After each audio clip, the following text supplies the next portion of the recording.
Konnichiwa! A day in my life as a small business owner. Mamamalengke nga na naman ako at isasabay ko nga itong si Pate, idadaan ko nga sa school nila. At ito nga, fast forward, ay natin na nga tayo sa palengke. Si Aiza nga yung nagbi-video dyan at talaga mahilig yan mag-video check pag nahawakan niya kay cellphone ko. So isasama na nga natin yung mga na-videohan niya. Dito nga po ako nag-order ng mga tinda ko nga at suki na nga rin po nila ako dito. May mga pa-order nga ako ng chicken wings nung mga time nga na to. At feeling ko nga ay kinulang nga yung binili ni tatay sa sangita. Kaya nga eto, nagdagdag pa nga rin ako ng 5 kilos. Bali 10 kilos na nga din yung gagawin ko nga pa-order. At dito nga rin ako madalas bumili ng mga kailangan din namin sa pwesto. Like yung mga cup, tissue, basta kahit saan bumibili pala ako. Bawal yan. Pag sa Aiza kasi talaga yung may hawak ng camera, kung ano-ano talaga yung binibidyohan ng batang yan. Sa kakadaldal ko nga dito, baka naman po pwede palambing. Pa-follow nga po ng page ko na to. At pindutin nyo nga lang din po yung follow dyan sa tabi nga ng pangalan ko na Ate Pat. Thank you so much po. Aiza, nagugulat na lang talaga ako sa'yo kung saan ka nagpupwesto ng camera.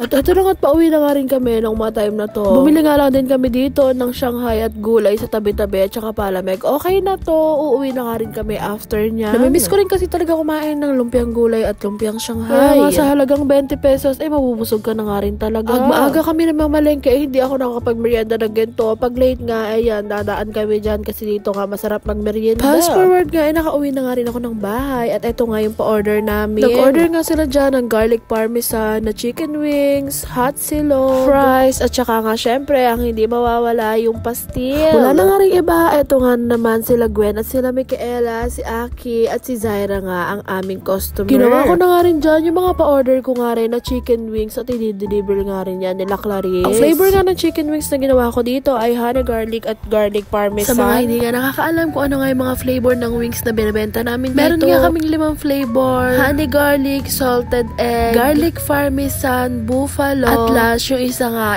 soy garlic. At habang wala nga kaming customer dito, ayan nga si Aiza at saka si Yudo nagsasasayaw nga dyan. Sana all na lang talaga dance series. Dahil ito nga yung araw, nagpa-order nga ako ng mga chicken wings at ito nga rin yung araw nag-start na available na nga rin dito sa amin yung chicken wings. Marami nga rin pala nagre-request na mag-only wings nga kami dito. Ang problema nga din kasi talaga ay hindi kaya ng space. At hindi ko pa rin talaga alam kung paano ko nga patatakbuhin yung only wings. Abay sana soon talaga magkaroon nga tayo ng only wings at only samji na rin. Pero sa ngayon, dito nga rin muna tayo sa wings na may rice at wings nakapag-deliver na nga rin pala si Clarice at eto magdi-deliver pa nga rin kami ni B sa malayo-layo pa nga rin ng malapit. Hoy! After nga namin mag-deliver, ayan nga, fast forward, nandito nga na naman kami sa bahay at gumawa nga na naman ako ng pa-order namin dyan na chicken wings. Naglalagay-lagay nga lang din kami dyan ng letter para nga malaman namin kung ano nga yung flavor na ginawa ko. Ang bestseller nga pala namin dito ay honey garlic at garlic parmesan. Yan nga rin kasi talaga yung madalas orderin ng mga customer nga namin dito. Meron nga rin pala kaming chicken wings with rice, 99 pesos at ayan nga 110 pesos lang. Nagmamahal din kasi talaga yung wings ngayon mga chick. Ito nga yung flavor namin buffalo, hindi siya super anghang, sakto lang talaga. At ako nga rin yung mga nagtitimpla at gumagawa ng mga flavor, mga be. Kaya kung ikaw nga po na nanonood, mag-wings ka na nga dito sa pwesto. Ngayon nga na may chicken wings kami, ayun at nakapokus talaga ako sa chicken wings. Sa loob nga ako nagluluto ng mga pa-order namin chicken wings. At may umorder nga naman na burger, ganon, yung mga merienda namin. Dito nga yun sa kitchen. Sila naman ang naka-assign doon at ako naman busy-busy nga sa aming sinabayan ko na nga rin pala dyan ng fried butche na tinitinda ko. Nung nakaraan kasi na nag-chicken wings nga ako, nalugi nga tayo. Abay, just may mahal nga kasi talaga yung skin nung mga time nga na yun. Kaya nga yun, nalugi tayo na unti. Basta ang importante talaga, nabawi din natin yung naubos iba. Naubos nga rin pala yung butche na tinitinda nga namin nung mga time na at ito nga rin pala yung last na wings at bumili nga dyan yung mga friend ko. Ang flavor nga pala na pinili nila dyan ay buffalo, honey garlic at garlic parmesan. After nga nun, ito nga't mag-deliver nga na naman tayo. Ay, just may ang babaeng walang pahinga. Huy!